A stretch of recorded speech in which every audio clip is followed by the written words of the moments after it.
Hello everyone! Meron ako pina-purchase sa Shopee na lalagyan ng rice. Kung maliit lang siya, 10 kilos lang kasi para lang sa aking black rice. So, i-open ko na siya guys. Ito na. Ikoko ang brand ito guys. So, try lang natin kung grabe yung grabe yung pack talaga. Thank you po sa sealer nito. Ito na siya guys. Ikoko.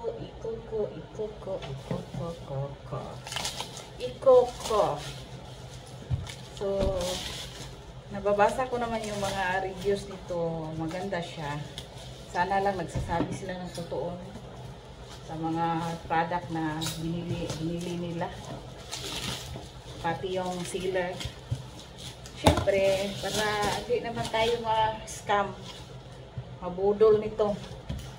Budol is like tayo sa sa pagbili ng pa-Shopee.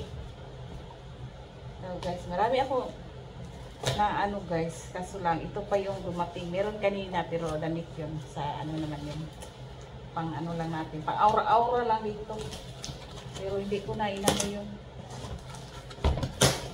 hindi ko na siya tawag dito. Sa Lubito yun guys. First time ko nag-purchase sa Lubito. Ang ganda. Tsaka meron pa isa kong na-purchase. So, hindi pa siya lumating. Ang ganda ng Lubito. So, ayan na siya guys. Ito na siya. Maganda siya white kasi yung halos yung mga gamit namin dito. Palitan ko na ng white. Cherry, tapos may gray. Kasi yun ang motif ng aming aesthetic baga. Kung baga ay aesthetic. Ayan na siya guys. Oh. Maganda siya talaga. Oh. Tapos i-post mo lang dito. Ay, hindi naka pala.